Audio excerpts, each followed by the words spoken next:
지금 이 시각 주요 뉴스입니다. 음주운전과 뺑소니 의혹을 받는 가수 김호중 씨가 사고 발생 열흘 만에 음주운전 사실을 인정했습니다. 김 씨는 사과문에서 크게 후회하고 반성하고 있다고 말했습니다. 정부가 국내 안전인증을 받지 않은 제품의 해외 직구를 금지한다는 계획을 사실상 철회했습니다. 위해성이 확인된 경우에만 직구를 막겠다며 혼선을 끼친 데 대해 사과했습니다. 오늘부터 병원과 약국을 방문할 때 신분증을 지참해야 건강보험을 적용받을 수 있습니다. 본인 확인을 안 한 요양기관도 100만 원 이하의 과태료를 내야 합니다. 강원도 속초시가 3년 전에 만든 영랑호 수상 산책길이 철거 절차를 밟게 됐습니다. 철거가 필요하다는 환경영향평가 결과를 속초시가 받아들인 건데 투입된 예산만 26억 원이라 논란은 계속될 전망입니다. 어제 저녁 전북 전주에 있는 세월호 분향소에서 불이 났지만 다행히 다친 사람은 없었습니다. 경찰은 방화 가능성을 조사하고 있습니다.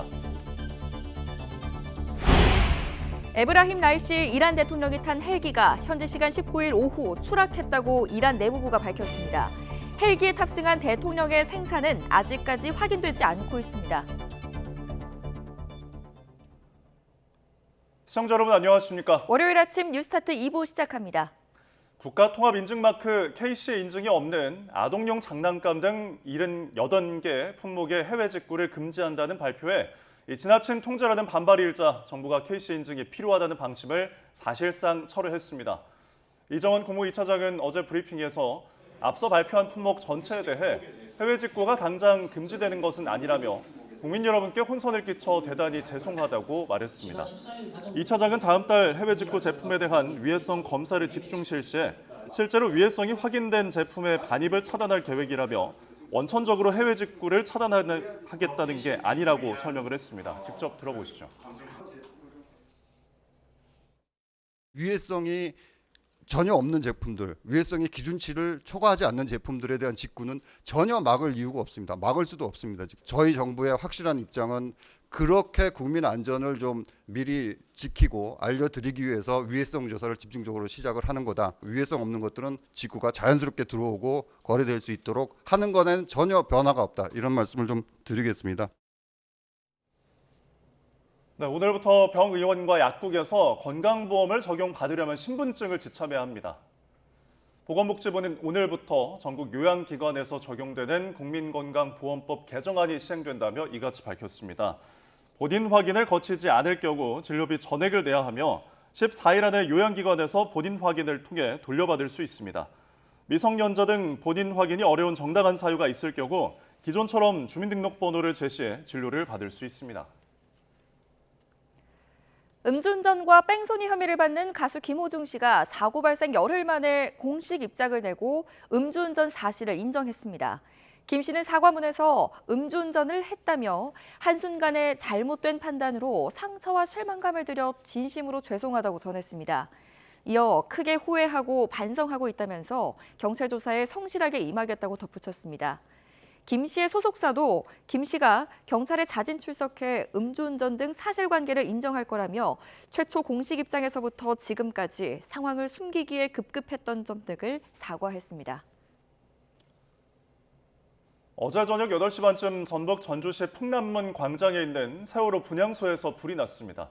다친 사람은 없었지만 천막 일부와 분향소 안에 있던 집기류가 불에 탔습니다. 경찰은 방화 가능성을 포함해서 화재 원인을 조사하고 있습니다. 에브라힘 라이시 이란 대통령이 탄 헬기가 현지 시간 19일 오후 추락했다고 이란 내무부가 밝혔습니다. 이란 내무부 장관은 대통령이 탑승한 헬기가 동아제르바이잔주 중부 바르즈건 인근의 디즈마르 산악지대에 추락해 구조대를 급파했지만 악천후와 험한 지형 때문에 구조대의 접근이 지연되고 있다고 말했습니다. 대통령의 생사는 아직 확인되지 않고 있습니다. 네, 지난주 정부가 어린이 제품 등에 대해 국가인증 통합마크 KC 인증이 없으면 해외 직구를 금지한다고 발표해 논란이 됐는데요. 해외 직구를 원천적으로 막겠다는 거냐는 반발이 거세지자 정부가 집중 조사를 통해 위해성이 확인된 경우에만 직구를 막겠다는 거라며 KC 인증이 필요하다는 방침을 사실상 철회했습니다. 김대근 기자입니다. 13세 이하 아동용 장난감 등 80개 품목에 대해 KC 인증이나 신고 승인이 없는 경우 해외 직구를 금지한다. 지난주 정부 발표 이후 가격이 싸거나 국내에서 구할 수 없는 제품을 살 때 이용하는 해외 직구를 사실상 금지하려는 거냐는 불만이 터져나왔습니다.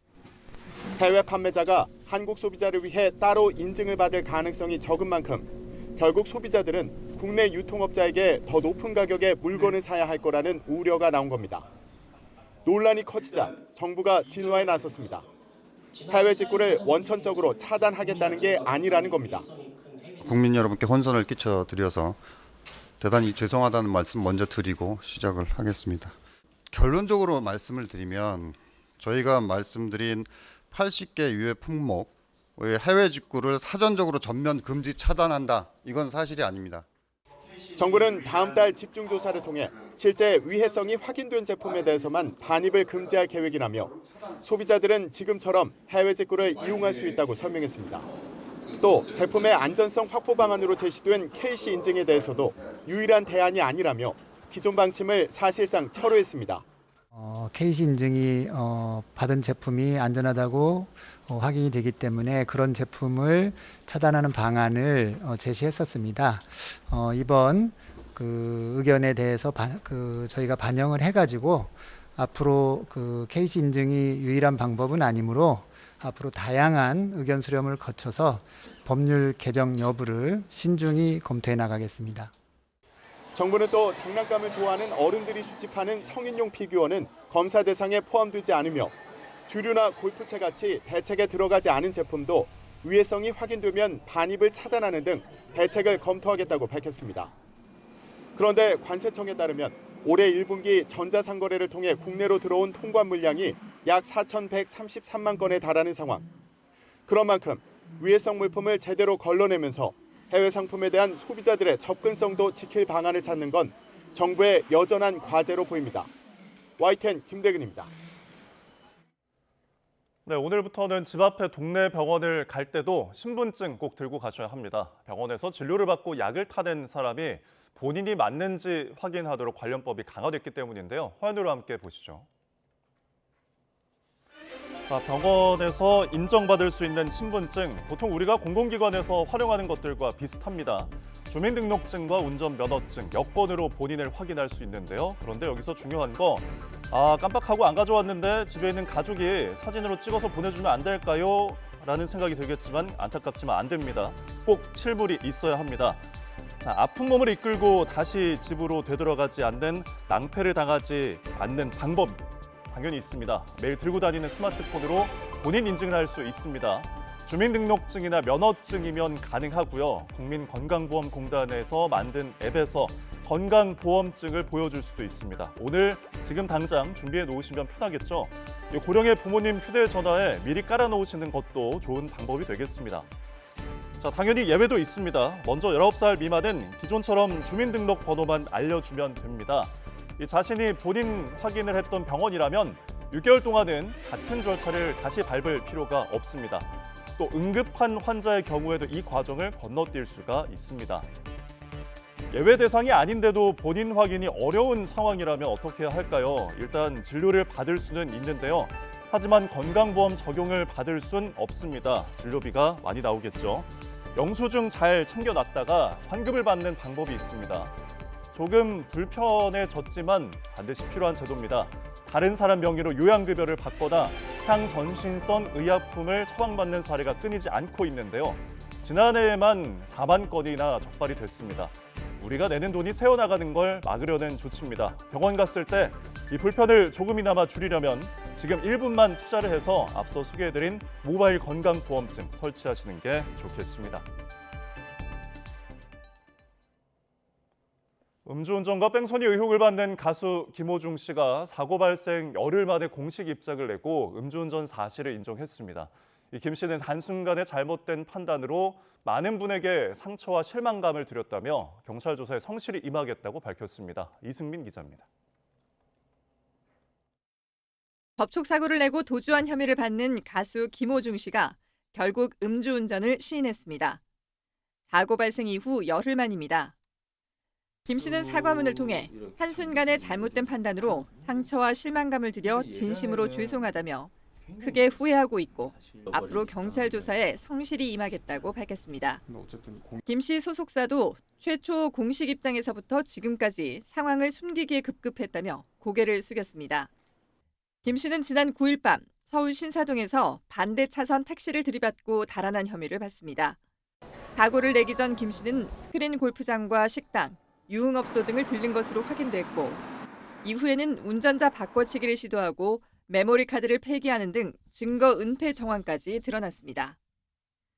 공연 준비로 술을 마시지 않았다고 주장해온 김 씨가 입장을 번복한 건 국립과학수사연구원의 소견 등 계속 발견되는 음주 정황과 거세지는 비난 여론을 의식한 거로 보입니다. 경찰은 김 씨가 조사를 받고 싶다고 해서 바로 진행되는 건 아니라며 출석 일정을 조율하고 있다고 설명했습니다. 김 씨 스스로 술을 먹고 운전대를 잡았다고 인정한 만큼 경찰은 뺑소니에 이어 음주운전 혐의도 추가로 적용해 조사할 예정입니다. YTN 이수민입니다. 어제 저녁 전북 전주에 있는 세월호 분향소에서 불이 났습니다. 다행히 다친 사람은 없었지만 경찰은 방화 가능성에 대해 조사하고 있는데요. 김다은 기자가 보도합니다. 세월호 분향소 근처에 경찰 통제선이 쳐져 있고 천막은 불에 타고 남은 채 둘려 있습니다. 전북 전주시 풍남문 광장에 있는 세월호 분향소에 불이 난 건 어제 저녁 8시 반쯤. 다친 사람은 없었고 불은 천막 일부와 집기류를 태운 뒤 10분 만에 꺼졌습니다. 실화나 이런 거는 전기 누전이나 혹은 이런 것들 가능성은 없고요. 불이 난 그 흔적을 보면 바깥에서 안에 들어가는 어떤 입구는 그대로 원형 그대로 있었고요. 경찰은 방화 가능성을 포함해 화재 원인을 조사하고 있습니다. 어제 오후 4시 50분쯤 경부고속도로 청주휴게소 부근에서 승용차 2대가 추돌한 뒤 불이 났습니다. 이 사고로 운전자 1명이 다쳐 치료를 받았고 진화 과정에서 차량 정체가 이어졌습니다. 1시간여 전쯤 전남 무안 광주 고속도로 터널에서 차량 3대와 5대가 각각 추돌하는 사고가 났습니다. 추돌 여파로 20대 여성 운전자가 다쳐 병원으로 옮겨졌고 1시간가량 정체가 빚어졌습니다. 경찰은 차들이 정체 구간에서 가다서기를 반복하다 속도를 줄이지 못해 사고가 난 거로 보고 있습니다. YTN 김다연입니다. 정부와 대통령실, 국민의힘은 비공개 고위협의회에서 의과대학 증원과 최상병 특검법 등 주요 현안을 논의했습니다. 당정대는 삼청동 국무총리 공관에서 만찬을 겸한 협의회를 열고 의대 증원을 포함한 의료개혁 방안을 논의하고 21대 국회 마지막 본회의를 앞두고 민생 입법 추진 현황을 점검한 것으로 전해졌습니다. 야권이 단독으로 처리한 최상병 특검법에 대한 제2요구권 건의 절차 등도 점검이 이뤄진 것으로 알려졌습니다. 이날 협의회에서는 당에서 황우여 비상대책위원장과 추경호 원내대표 등이, 또 정부에서는 한덕수 총리와 방기선 국무조정실장, 대통령실에선 정진석 비서실장과 성태윤 정책실장 등이 참석한 것으로 전해졌습니다. 최상병 특검법에 대한 윤석열 대통령의 제2요구권, 이른바 거부권 행사는 내일 국무회의 직후에 이뤄질 것으로 보입니다. 야권은 대규모 집회와 재의결을 거론하면서 압박하고 있고 여당은 정치 공세라며 반발하는 등 공방이 격화하고 있습니다. 권남기 기자입니다. 대통령실은 최상병 특검법 제2요구권, 거부권 행사 방침을 사실상 굳힌 분위기입니다. 윤석열 대통령은 취임 2주년 회견에서 수사와 사법 절차를 일단 지켜보자고 말했는데 납득이 안 된다라고 하시면은 그때는 제가 특검하자고 먼저 주장을 하겠습니다. 대통령실 고위 관계자는 민주당 주도로 만들어진 공수처를 없앨 것이 아니라면 제도적 장치와 절차를 지켜야 한다고 설명했습니다. 지금까지 13차례 특검이 모두 여야 합의로 이루어지는 등 다수당의 전횡을 막기 위한 합의 처리 관례가 깨졌다는 점도 거부권의 명분입니다. 거부권 행사 시한을 하루 앞둔 내일 국무회의에서 제2요구안을 의결하고 직후 윤 대통령 재가가 이뤄질 것으로 보입니다.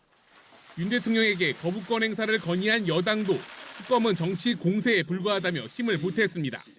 특검의 목적이 진실 규명이 아닌 전국 주도권을 잡겠다는 정치적 속셈에 불과하다는 것을 민주당은 당선인 전원 규탄 대회를 준비하는 등 최고수위 대응에 나서겠다며 압박하고 있습니다. 거부권이 행사될 경우 다른 야당과 함께 재의결을 추진한다는 방침입니다. 재의결을 위해선 과반수 출석에 출석 의원 3분의 2 이상 찬성이 필요한데 이를 위해 여권의 이탈표도 적극적으로 공략할 것으로 보입니다. 또 서울 도심에서 대규모 장애 집회를 여는 등 여론전도 적극 펼쳐나갈 계획인데 이번 달 발표된 전국 지표조사와 한국갤럽 두 여론조사에서 최상병 특검법 찬성 혹은 특검을 도입해야 한다는 의견이 모두 50%를 넘겼습니다.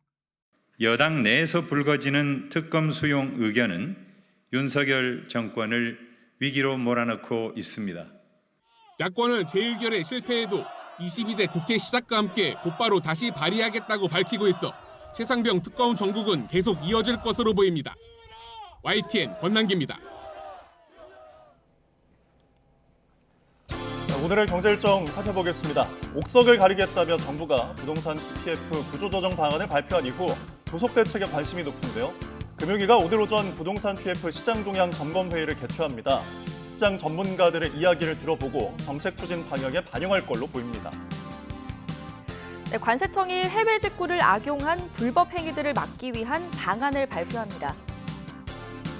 우리나라 가계부채와 함께 경제의 뇌관으로 떠오르고 있는 것 바로 기업부채죠. 한국은행이 오늘 우리나라 기업부채에 대한 연구 내용을 발표합니다.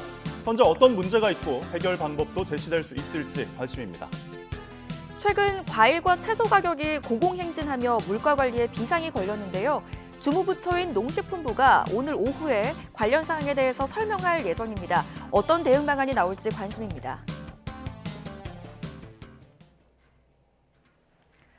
늘어난 의대 모집 인원을 반영한 2025학년도 대학 입학 전형 시행 계획이 이번 주 확정될 것으로 보입니다.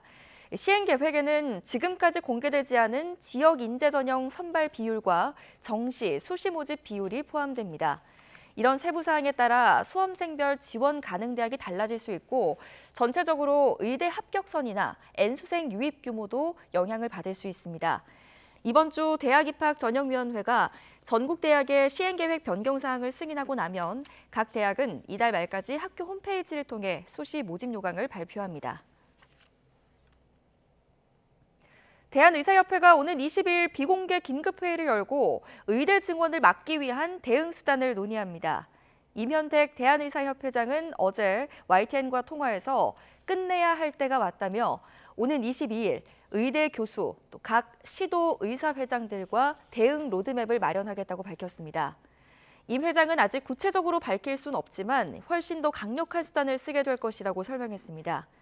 앞서 의료계의 의대 증원 집행정지 신청이 2심에서 각각 기각, 각하되면서 사실상 의대 증원이 확정된 상황입니다.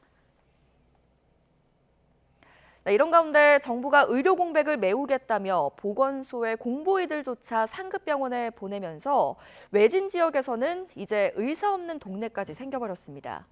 이 때문에 인근 주민들은 먼 거리에 있는 병원에 가야 하는 고충을 하소연하고 있습니다.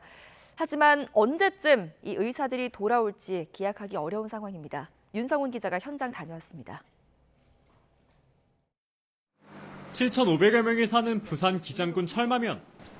병원과 약국 하나 없는 동네 의료 버팀목은 보건소뿐입니다. 병원도 없고 약국도 없고 너무나 불편해요. 그런데 지난 3월 의료 공백 사태 여파로 문제가 생겼습니다. 동네 유일한 의사였던 보건소 공보위가 대학 병원으로 파견을 떠난 겁니다. 우리 전에서 보건소에 설치는 참 편리했는데 의사 선생님 없으니까네 어마한 것다 불평이 많습니다. 하루아침에 동네 주민들은 다른 지역 보건소에 전화를 걸어 원격 진료를 받는 처지가 됐습니다. 파견 가는 바람에 이제 그게 없어지더라고. 여기에 없어지갖고 비대면으로 그 선생님한테 전화를 해갖고 비대면으로. 특히 어르신들이 고역입니다. 지금 선생님 말하는 거 내가 귀를 하나도 못 듣겠습니다. 네, 말이 안 듣겠어. 병원이라도 가야 하는데 동네가 외진 곳에 있다 보니 그것도 쉬운 일이 아닙니다. 아이고 걱정 많지요. 자다가 아프면 못 자노. 네, 그런 걱정하지. 119 안 부른 이상에는 73번을 탈라 하면 1시간 넘게 걸려야 되고. 정부가 집단 사직에 나선 전공의 자리에 공보위까지 투입하면서 지역 의료에 공백이 생긴 셈입니다. 연세 많은 분들이 정말 각종의 혈압약이라든가 당뇨약 요즘 이런 걸 타실 때 보건소 안 가면 없거든요. 정부 대책은 어쩔 수 없이 대형 병원의 의료 대란을 막는 데 초점이 맞춰져 있습니다.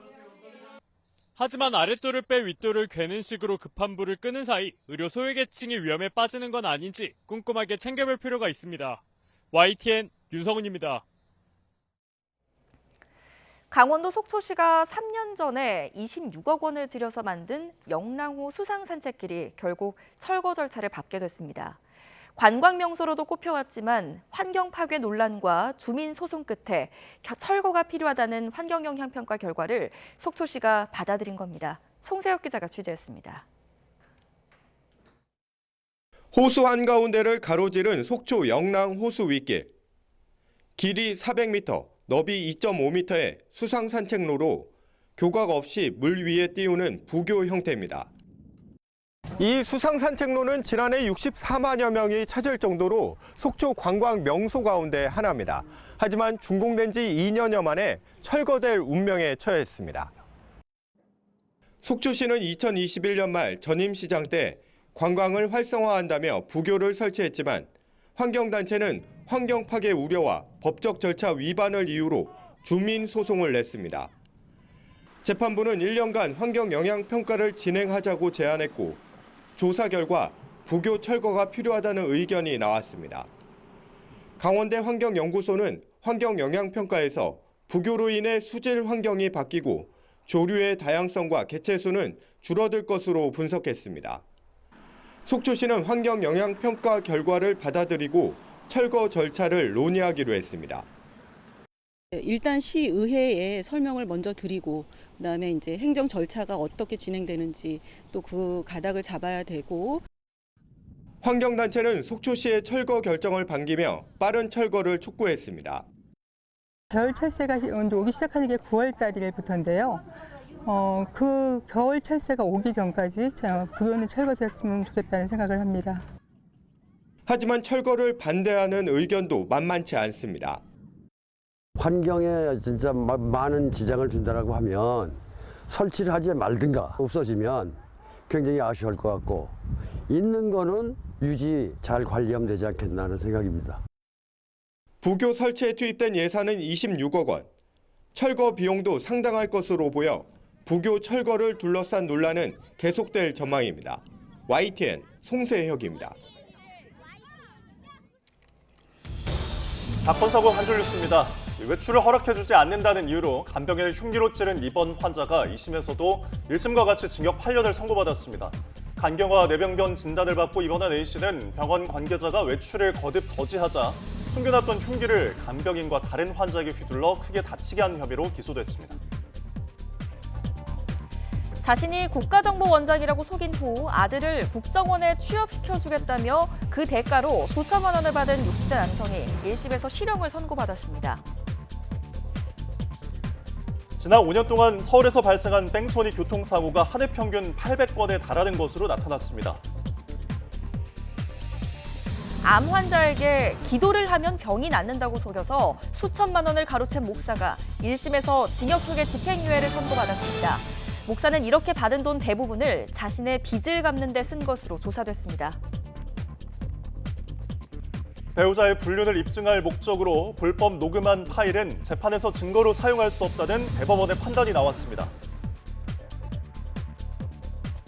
자신을 험담했다는 이유로 이웃을 때려 숨지게 한 50대 남성이 경찰에 붙잡혔습니다. 어린이의 인구 감소로 어린이 보호구역에서 발생한 어린이 교통사고가 소폭 줄어든 것으로 나타났습니다. 경찰청과 도로교통공단은 지난해 어린이 보호구역에서 발생한 12살 이하 어린이 교통사고가 486건으로 2023년보다 5.4% 감소했다고 밝혔습니다. 국내에서는 유일했던 세계적인 희귀종인 몽골 야생말 용보가 폐사했습니다. 서울대공원은 올해 13살이었던 수컷 몽골 야생말 용보가 지난 3일 폐사했다고 밝혔습니다. 지금까지 한 줄 뉴스였습니다. 네, 이란 대통령이 탄 헬기가 추락해서 수색 작업이 벌어지고 있지만 생사가 확인되지 않고 있습니다. 중동 휴전 협상이 진행 중인 민감한 때 벌어진 사고로 미국과 유럽이 촉각을 곤두세우고 있습니다. 워싱턴에서 권준기 특파원입니다. 짙은 안개가 자욱한 산악지대에서 구조대원들이 걸어다니며 수색 작업을 벌이고 있습니다. 험한 산세에 악천후까지 겹쳐 드론마저 띄울 수 없는 상황. 구조대와 경찰을 총출동시킨 당국은 이란 혁명수비대 공수부대까지 긴급 투입했습니다. کیف حضور نیروهای امدادگر در منطقه و عملیات جستجو برای شما پخش کردن. منتظریم تا تصاویر جدید و اطلاعات اخبار. 사고가 발생한 건 현지 시간 어제 오후. 에브라임 라이시 이란 대통령이 아제르바이잔 국경 지역 댐 준공식을 참석했다 돌아오는 길에 헬기가 추락했습니다. 호세인 아미르 압돌라히한 외무장관과 종교 지도자들도 같은 헬기에 탑승했지만 모두 생사가 확인되지 않고 있습니다. نامناسب بودن هوا و وضعیتی که هست مقداری ممکنه زمان ببره تا به نقطه بالگرد برسن. 이란 전역의 사원에는 대통령의 안전을 기도하려는 시민들이 모였고 최고 지도자인 하메네이는 신의 가호를 기원하면서 국정에는 차질이 없을 거라고 말했습니다. مطمئن باشند که هیچ اختلالی در کار کشور به وجود نمیاد. 최근 이란이 오만에서 미국과 간접 대화에 나선 사실을 인정한 가운데 미국 정부는 이번 사고에 촉각을 곤두세우고 있습니다. 백악관은 바이든 대통령이 조지아 방문길에 브리핑 받았다고 확인했고 국무부는 성명을 통해 관련 보도를 주의 깊게 보고 있다고 밝혔습니다. 샤를 미셸 유럽연합 정상회의 상임의장도 소셜미디어에 글을 올려 회원국들과 상황을 긴밀히 주시하고 있다고 말했습니다. 워싱턴에서 YTN 권중기입니다. 슬로바키아 당국이 로베르트 피초 총리 총격 사건과 관련해 이미 체포된 범인 외에 공모자가 있을 가능성을 열어두고 수사하고 있다고 밝혔습니다. 에슈토크 슬로바키아 내무장관은 검거된 범인이 혼자 행동하지 않았을 가능성을 의심할 만한 징후가 있다며 단독 범행이 아닐 가능성을 따져볼 수사팀을 구성했다고 말했습니다. 그러면서 경찰의 범인의 신병이 확보된 상태인데도 이 범인의 SNS 게시물이 삭제된 점을 공범 가능성을 뒷받침할 정황으로 제시했습니다. 절기 소만인 오늘 대부분 지역에서 한낮 더위는 여전하겠습니다. 하지만 서울 등 중북부에서는 하늘이 흐린 가운데 약한 비가 지나는 곳도 있다고 하는데요. 자세한 날씨는 기상캐스터 연결해서 들어보겠습니다. 고은재 캐스터. 네, 기상센터입니다. 네, 휴일이었던 어제는 여름처럼 더웠습니다. 오늘 날씨도 궁금한데 어떻습니까? 네, 오늘은 여름의 문턱이라는 절기 소만인데요. 충청 이남 지역에서는 더위가 계속되겠습니다.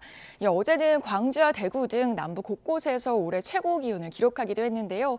오늘도 어제보단 덜하겠지만 30도 안팎의 여름 더위가 이어지겠습니다. 다만 서울 등 중북부에서는 상황이 조금 다른데요. 이 지역에서는 오늘 하늘이 흐린 가운데 낮까지 비가 지나는 곳도 있겠습니다. 특히 오전에는 서울에도 약한 비나 빗방울이 떨어지는 만큼 출근길에 참고하셔야겠고요. 반면 제주 산간에는 여전히 건조주의보가 내려진 가운데 충청 이남 지역에서는 햇살이 강하게 내리쬐겠습니다. 네, 서울 등 중북부 지역과 다른 지역의 하늘 표정이 다르다는 말씀이신데 이 자외선이나 오존 농도의 차이도 있나요? 네, 그렇습니다. 오늘 비교적 하늘이 흐린 중북부 지역에서는 자외선 지수와 오존 농도 모두 보통 수준 보이겠는데요. 그 밖의 지역에서는 한낮에 자외선과 오존이 모두 강해집니다. 무리한 야외 활동은 자제해 주시는 게 좋겠습니다. 또 기온에서도 차이를 보이겠습니다. 지금은 서울 17.7도, 광주 15.4도, 대구는 14.8도를 보이고 있는데요. 낮 동안 중북부 지역에서는 기온이 크게 오르지 못합니다. 서울 한낮 기온 23도, 강릉은 20도에 머물겠고요. 반면 충청 이남 곳곳에서는 오늘도 덥겠습니다. 광주 28도, 대구와 창원은 30도까지 오르겠습니다. 네, 끝으로 남은 한 주 동안은 날씨가 어떨까요? 네, 내일부터는 서울에서도 하늘이 점차 맑아지겠습니다. 한낮의 초여름 더위도 다시 돌아오겠는데요.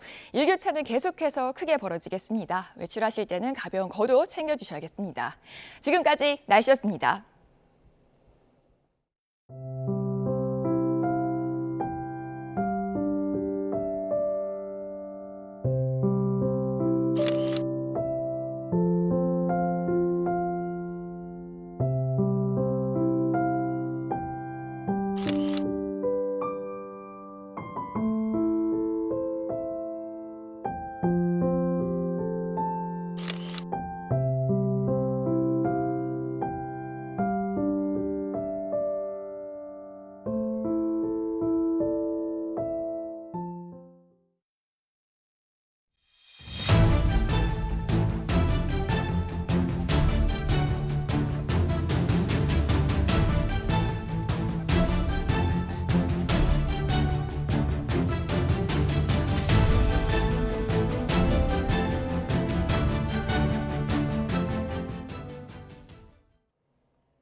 네, 국민의힘 황우여 비상대책위원장이 오늘 오후 민주당 이재명 대표를 찾아갑니다. 황 위원장의 취임 인사 차원의 만남이지만 최상병 특검법 등 여야 사이 이견이 있는 현안이 쌓여 있는 만큼 관련 논의가 나올지 여부가 주목됩니다. 황 위원장은 오늘 김진표 국회의장과 종교계 관계자들도 잇따라 예방할 예정입니다. 내일 최상병 특검법에 대한 거부권이 행사될 거란 관측이 나오는 가운데 야권이 특검법 수용을 촉구하는 공동 기자회견을 엽니다. 민주당과 조국혁신당, 진보당 등 야당은 오늘 용산 대통령실 앞에서 기자회견을 열고 윤 대통령에게 거부권 행사 금지를 요구할 예정입니다. 거부권이 행사될 경우 야권은 오는 28일 본회의에서 재의결 절차를 추진할 예정인데 이에 앞서 25일 시민단체와 함께 서울 도심에서 대규모 장외 집회를 여는 방안도 검토하고 있습니다. 윤석열 대통령 내외가 경기도 양주의 회암사에서 열린 사리바단 행사에 참석했습니다. 이 사리가 돌아오는 데 큰 역할을 한 김건희 여사도 169일 만에 대중 앞에 모습을 나타냈는데요. 정하윤 기자입니다. 일제강점기에 반출돼 미국 보스턴 미술관에 보관돼 있던 사리가 100년 만에 제자리인 경기도 양주 회암사로 돌아왔습니다. 사리 봉환을 축하하는 자리에는 윤석열 대통령 부부와 조계종 총무원장 진우스님, 신도 등이 참석했습니다. 윤 대통령은 이번에 돌아온 사리는 한국 불교와 국가의 소중한 유산이라며 한미 관계가 가까워지며 반환의 실마리를 찾을 수 있었다고 말했습니다. 이 귀한 유물을 다시 모셔오는 길은 길고 힘들었습니다. 작년 4월 저의 미국 순방을 계기로 10년 만에 반환 논의 재개를 요청했습니다. 돌아온 사리는 원래 회암사의 지공선사 사리탑에 있던 걸로 지난해 4월 윤 대통령의 미국 순방 당시 김건희 여사가 사리가 있던 보스턴 미술관을 방문하면서 반환 논의가 시작됐습니다. 불교계는 행사에 참석한 김 여사에게 각별한 감사의 뜻을 표했습니다. 여사님의 문화적 안목과 해안으로 보스턴 박물관 측과의 협상과 또 이혼 승인 합의를 이끌어내는 데 있어서 결정적인 역할을 해 주셨습니다. 김 여사가 국내에서 대중 앞에 모습을 보인 건 지난해 12월 자승 전 총무원장 스님의 분향소를 방문한 이후 169일 만입니다. 김건희 여사는 불교계의 수건을 해결하는 데 힘을 보탤 수 있어서 영광이라고 말한 걸로 전해졌습니다. 윤 대통령은 이번 반환은 포기하지 않고 국민과 정부가 노력한 결과라며 앞으로 국정을 운영하는 데 있어 아무리 어려운 일이라도 회피하지 않고 국민을 위한 간절한 마음으로 노력하고 힘쓰겠다고 말했습니다. YTN 장하영입니다. 김건희 여사의 명품 가방 수수 의혹을 수사하는 검찰이 윤석열 부부를 고발한 인터넷 매체 서울의 소리 백은종 대표를 오늘 소환합니다. 서울중앙지검 형사 1부는 오늘 오후 2시 대통령 부부를 청탁금지법 위반 혐의 등으로 고발한 백 대표를 불러 조사할 예정입니다. 백 대표는 원본 영상과 함께 김 여사가 최 목사의 대화 내용 일부를 검찰에 제출하겠다고 밝혔습니다. 다만 최근 지휘부가 교체된 서울중앙지검 검사들을 믿기 어렵다며 출석에 앞서 대검찰청을 방문해 김 여사가 다른 금품을 수수한 정황을 추가 고발하겠다고 밝혔습니다. 윤석열 대통령의 부인 김건희 여사가 거주하던 서울 서초구 아파트 분리수거장에서 김 여사가 선물을 받은 책들을 주었다고 주장한 주민이 검찰 조사를 받게 됩니다. 서울중앙지검 형사 1부는 오는 21일 오후 아파트 주민 권모 씨를 참고인으로 불러 조사합니다. 권 씨는 지난해 말 아파트 분리수거장에서 최재형 목사가 김 여사에게 선물한 책과 함께 전두환 씨 부인 이순자 씨가 윤 대통령에게 남긴 친필 글귀가 적힌 회고록 등을 주었다고 주장하고 있습니다. 네, 음주운전과 뺑소니 혐의를 받는 가수 김호중 씨가 사고 발생 열흘 만에 공식 입장을 내고 음주운전 사실을 인정했습니다. 김 씨는 사과문에서 음주운전을 했다며 한순간의 잘못된 판단으로 상처와 실망감을 들여 진심으로 죄송하다고 전했습니다. 이어 크게 후회하고 반성하고 있다면서 경찰 조사에 성실하게 임하겠다고 덧붙였습니다. 김 씨의 소속사도 김 씨가 경찰에 자진 출석해 음주운전 등 사실관계를 인정할 거라며 최초 공식 입장에서부터 지금까지 상황을 숨기기에 급급했던 점 등을 사과했습니다. 이와 관련해 경찰은 피의자가 출석을 희망한다고 해서 바로 조사가 진행되는 것은 아니라며 출석 일정은 수사 상황에 따라 유동적일 수 있다고 설명했습니다. 배우자의 불륜을 입증할 목적으로 불법으로 녹음한 파일은 증거로 사용될 수 있을까요? 이와 관련한 대법원 판단을 송재인 기자가 전해드립니다. 지난 2011년 결혼한 A씨. 2019년 의사인 남편이 병원에서 만난 B씨와 여러 차례 데이트하고 가방을 사주는 등 바람을 피운 사실을 알게 됐습니다. A씨는 온라인 커뮤니티에 글을 올려 조언을 구하기도 했지만 바로 이혼하지는 않았습니다. 하지만 1년여 뒤 남편이 A씨의 외도를 알게 되면서 이들 부부는 결국 이혼하게 됐고 이후 A씨는 B씨를 상대로 손해배상 청구 소송을 냈습니다. A씨는 이 재판에 남편 몰래 휴대전화에 스파이 앱을 설치해 확보한 남편과 B씨의 통화 녹음 파일을 제출했는데 1심과 2심은 녹음 파일의 증거 능력을 인정하고 B씨가 위자료 1,000만 원을 지급하라고 판결했습니다. 민사소송 절차를 따르는 가사소송 절차에서는 형사소송법에서 정한 위법한 수집 증거의 증거 능력을 배제하는 법칙이 적용되지 않고 상대방 동의 없이 증거를 취득했다는 이유만으로 증거 능력이 없다고 단정할 수는 없다는 겁니다. 그러나 대법원은 녹음 파일을 증거로 쓸 수 없다고 판결했습니다. 동의 없이 전화 통화 내용을 녹음한 건 전기통신의 감청에 해당해 통신비밀보호법 위반이 되고 불법 감청에 의해 녹음된 전화통화는 증거 능력이 없다는 겁니다. 다만 대법원은 나머지 증거로도 B씨의 부정행위는 인정된다고 보고 위자료 1,000만 원을 지급하라고 한 원심 판결은 그대로 확정했습니다. YTN 송재인입니다. 네, 우리나라 라면의 성장세가 무섭습니다. 처음으로 월 수출액 1억 달러를 넘었는데요. 화끈하게 매운맛으로 외국인들의 입맛을 사로잡았습니다. 보도에 황보혜경 기자입니다. 불닭 라면 봉지를 들고 있는 여성, 미국의 유명 래퍼 카디비입니다. I drove 30 minutes was a measure of me, so I could finally get it. 미국에서 품절 대란이 벌어진 크림 불닭 라면을 먹는 영상을 SNS에 올리며 눈길을 끌었습니다. 드라마와 K-팝 등 한류 열풍에 힘입어 한국 라면이 해외에서 인기를 끌면서 수출도 날개를 달았습니다. 지난달 라면 수출액은 1억 859만 달러, 우리 돈 1,470억 원으로 집계됐습니다.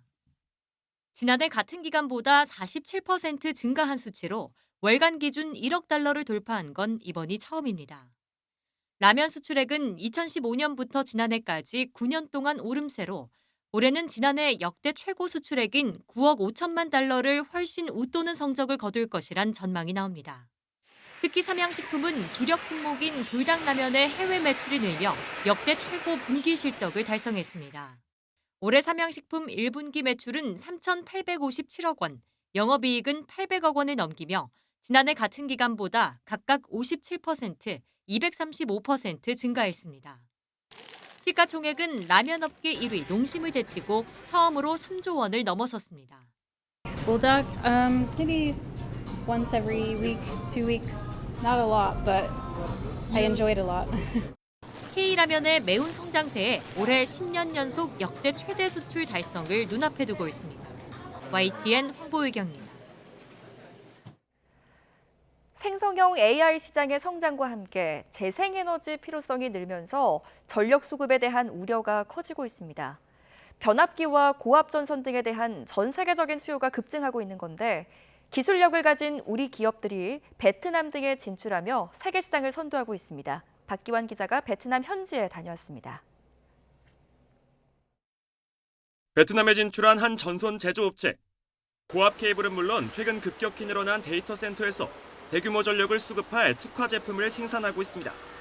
전 세계적으로 급증한 케이블 수요에 쉴 틈 없이 생산에 박차를 가하고 있습니다. 베트남 로컬이나 아세안 지역도 아세안 IDC 프로젝트가 많이 늘어나고 있는 상황입니다.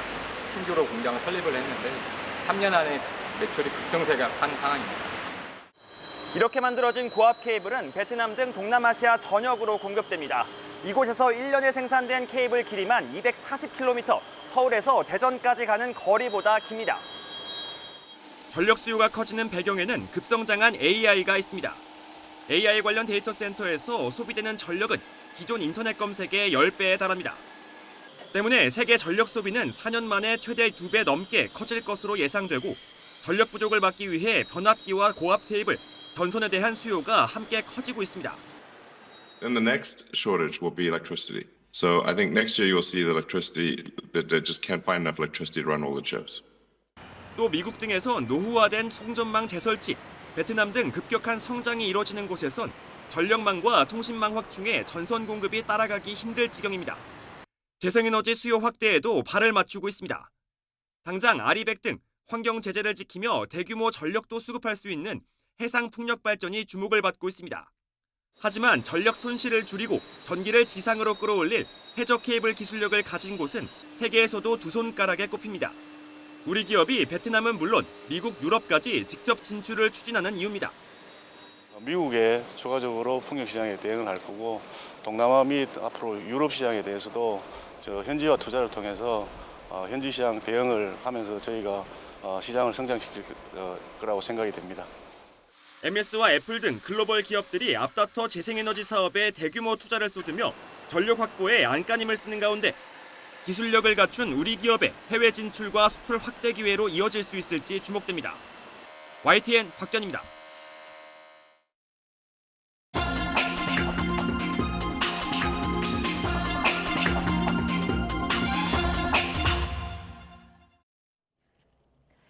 오늘의 글로벌 픽입니다. 퍼프데디로 잘 알려진 힙합계 거물 션 디디 콤스가 전 여자친구를 폭행하는 영상이 공개돼 파문이 일고 있습니다. 8년 전 일이라 처벌은 불가능한 상황인데 영상이 보도되자 콤스는 폭행 사실을 인정하고 미안하다고 사과했습니다. 박영진 기자가 전해드립니다. 2016년 3월 미국 LA의 한 호텔 복도. 여성이 가방을 들고 급하게 엘리베이터로 향하고 수건만 두른 남성이 쫓아옵니다. 남성은 여성의 목덜미를 잡아 내동댕이 치고 쓰러진 여성을 발로 걷어찹니다. 바닥에 떨어진 가방들을 챙기고는 다시 한번 여성을 거칠게 발로 차더니 급기야 질질 끌고 갑니다. 미국 힙합계 거물 퍼프데디, 션 디디 콤스가 여자친구 캐시를 무자비하게 폭행하는 장면이 담긴 8년 전 호텔 CCTV 영상입니다. 2007년부터 10년 넘게 연인 사이였던 두 사람. 캐시는 지난해 11월 콤스를 상대로 민사소송을 제기했습니다. 캐시는 소장에서 2016년 사건 당일 콤스가 만취한 상태에서 폭행했고 또 호텔 CCTV 영상을 매수하는 대가로 5만 달러, 우리 돈 6,700만 원 정도를 냈다고 주장했습니다. 여러 차례 학대를 당했다고도 폭로했습니다. 하지만 소송을 제기한 다음 날 곧바로 콤스 측과 합의하면서 소송은 진행되지 않았습니다. CNN을 통해 폭행 동영상이 보도되자 콤스는 사과했습니다. My behavior on that video is inexcusable. I take full responsibility for my actions in that video. LA 검찰은 그러나 폭행이 2016년에 발생했다면 안타깝게도 폭행죄로 기소할 수 있는 시점이 지났다고 밝혔습니다. 콤스는 이 외에도 여러 건의 성폭행과 성매매 혐의 등으로 소송에 입사하면서 지난 3월엔 국토안보부가 자택을 압수수색하기도 했습니다. 배드보이 레코드의 창립자인 콤스는 지난 30년간 가장 영향력 있는 힙합 프로듀서이자 레이블 경영자로 꼽히며 그래미상을 3번이나 수상한 힙합계 거물입니다. YTN 박영진입니다. 1960년대 미국 최초의 흑인 우주 비행사가 되려다 인종차별로 우주선을 타지 못했던 사람이 있습니다. 90세 노인이 돼서야 민간 우주선 덕에 이번에 뜻을 이뤘습니다. 황보선 기자입니다. 현지 시간 19일 오전 9시 36분, 텍사스주 베논 발사장에서 날아오르는 우주선 한 대. 아마존 창업자 제프 베이조스가 설립한 블루 오리진사의 뉴 셰퍼드 호입니다. 순식간에 고도 100km 카르만 라인을 넘어 105.7km 상공에 닿습니다. 잠시 무중력 상태 우주 영역에 머문 뒤 귀환합니다. 로켓 동체는 역추진 분사로 땅에 내려앉고 상공에서 로켓과 분리된 승무원 탑승 캡슐은 낙하산에 매달려 땅에 안착합니다. 10분가량 우주 여행을 하고 돌아온 우주인 6명 가운데 에드 트와이트 씨가 캡슐 문을 열고 나섭니다.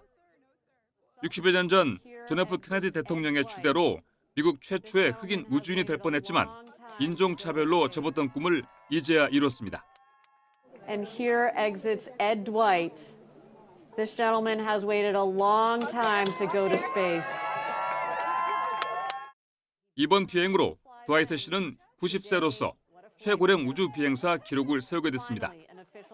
미국의 첫 흑인 우주 비행사는 1983년에야 배출됐습니다. 블루 오리진이 제작한 민간 우주선을 타고 우주에 다녀온 사람은 이번 비행 성공으로 37명으로 늘었습니다. YTN 황보선입니다. 조 바이든 미국 대통령이 가자 전쟁에 대한 청년과 유색인종의 시위가 이어지는 가운데 대표적인 명문 흑인대학 졸업식을 찾아 중동 지역 교전 중단과 평화 시위를 지지한다는 뜻을 밝혔습니다.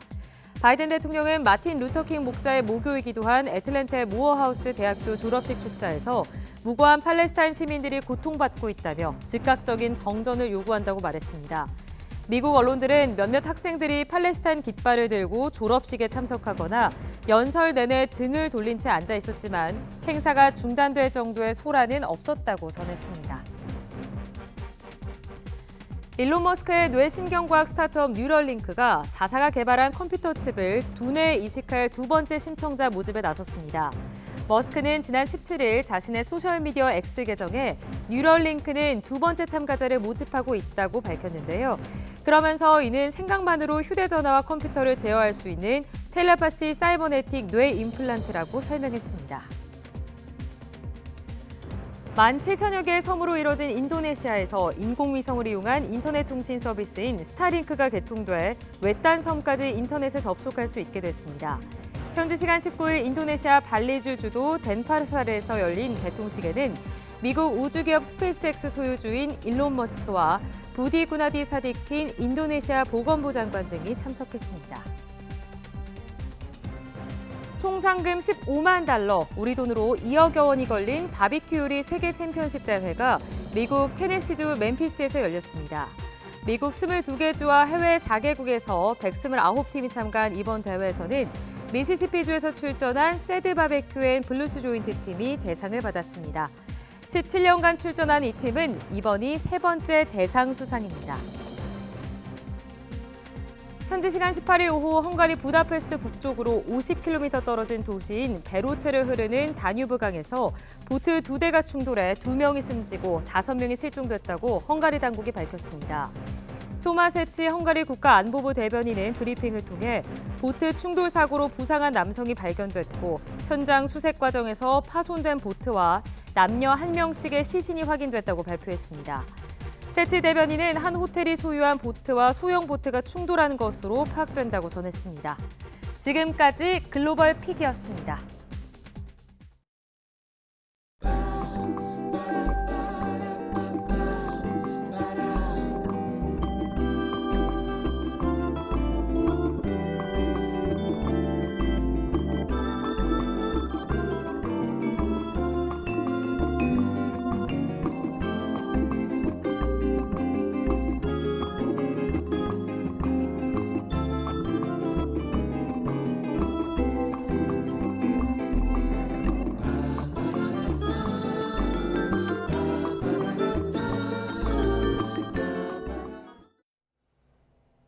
화창했던 일요일 곳곳에서 휴일을 즐길 수 있는 특별한 행사가 열렸습니다. 자전거 퍼레이드부터 전통 모내기 체험까지 시민들의 발걸음을 잡아 끌었다고 하는데요. 김희영 기자가 다녀왔습니다.